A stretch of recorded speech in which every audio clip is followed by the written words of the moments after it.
Well, the competition in the AmaZulu Royal Household is not over. Prince Sihawukele Zulu has gone ahead with the ceremony of entering the Kraal at the eNCA Palace in Nongoma. This is despite condemnation from Prince Mangosuthu Buthelezi. King Misuzulu Kazwelithini, who is officially recognized as the new Zulu monarch, is expected to perform the same ceremony next weekend. So to help us understand the significance of the ceremony and the implications thereof, we're joined now by Professor Sihawukele Ngubane, a Zulu cultural expert from the University of KZN. Prof, thank you so much for your time this morning. I mean, before we actually speak about what this actually means for the Zulu Royal Household, can you just take us through the ceremony in itself of entering the sacred kraal, as well as the significance thereof? Thank you very much. Good morning, Faith, and your viewers. I think, as you have alluded to, it's a sacred place. It is treated as a temple amongst the Zulu people. Each and every rite of passage is performed through the kraal. So entering the kraal symbolizes serenity. In other words, there must be peace, there must be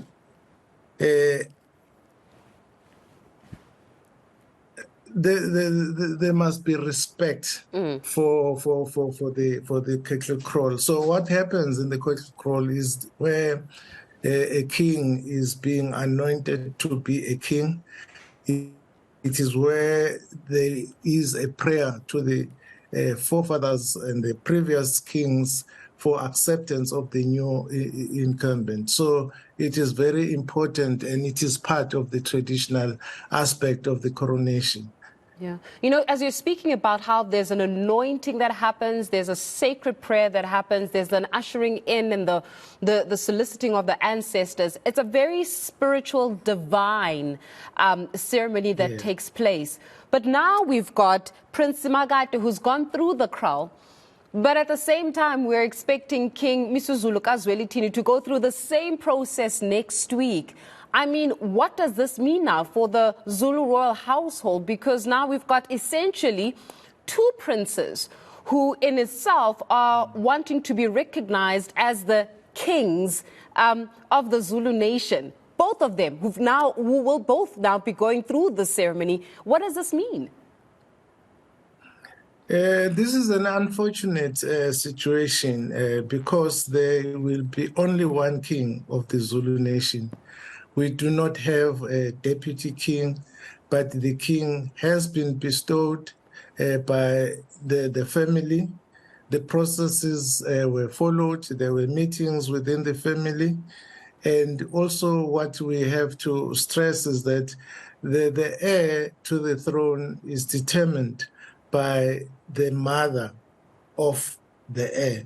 So I think that's the core of the essence of being nominated by the family to be a king. So it has got nothing to do with government.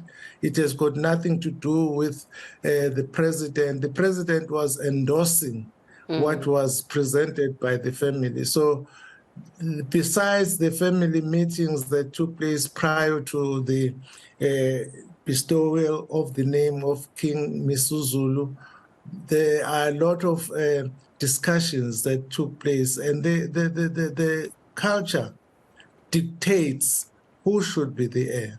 Yeah. So I think what is happening now is a symbol that there is no peace amongst the royal family, and this thing is misleading the Zulu people and the public of South Africa at large. So what has happened last night has got nothing to do with what is going to happen next week, because the legitimate heir is King Misuzulu Kapego Zulu, and this ceremony will be performed on the 20th of August, which is next week. And that's the only king that has been recognized officially, legally and officially, and traditionally. So, as I said, the tradition dictates who should be the heir. So that has happened. You know, Prof, as you're speaking about this, you know, traditionally now, that sacred ceremony of the recognition and the spiritual element of kingship was now performed by Prince Sihawukele. And from what we understand also is that a request was written to the presidency to subsequently recognize him as the king, and I think it was coming in from one of the royal households. So in that instance, I mean, this is not the first time. Many analysts would say that when it comes to kingship anyways, the king does not take up the throne without any form of contention. There will always be a fight. If we go back to the time of King Goodwill Zwelithini, he himself had to go into hiding at one stage in time, into exile, because of the journey to the throne. So the journey to the throne and the contention around it is something that is not new to the Zulu nation. But this time, we've got one side of the family recognizing Sihawukele as the king and writing a letter and a request to the presidency for that recognition. We've got the other side of the family, which is King Zulu Zwelithini, who will be performing the same ceremony come the 20th of August. Are we foreseeing, therefore, that tension, that contention to the throne, to the monarchy, actually become exacerbated and possibly even a little bit more violent? The contention will not be necessary because already we do have a king of the Zulu nation. So the coronation ritual is to formalize the king that has been recognized. And at the courts, the other faction were also given an opportunity to file papers, and they lost the cases. So it's quite misleading to all of us what is happening now, because they were given enough chance to challenge the name of King Misuzulu to be on the throne. So I think the timing is awkward in such a way that already the ritual is going to go ahead for the legitimate king. And actually, they are both sons of the late King Zwelithini. But in terms of being the eldest son and being the heir, those are two separate issues. You can be the older son, but not an heir. As I said earlier, that the heir depends on the mother and the manner in which the mother was involved in marriage with the king. And there are conditions, traditional conditions that dictates that. So I think the timing is quite awkward, and it is late for them to challenge or contest the throne, because there is a person who is the prince and now the king who is in place already. So this is going to be a misleading event, the one that took place yesterday. Yeah, it's misleading, but Prof, just on that point, it's misleading, true, but is it also not dangerous?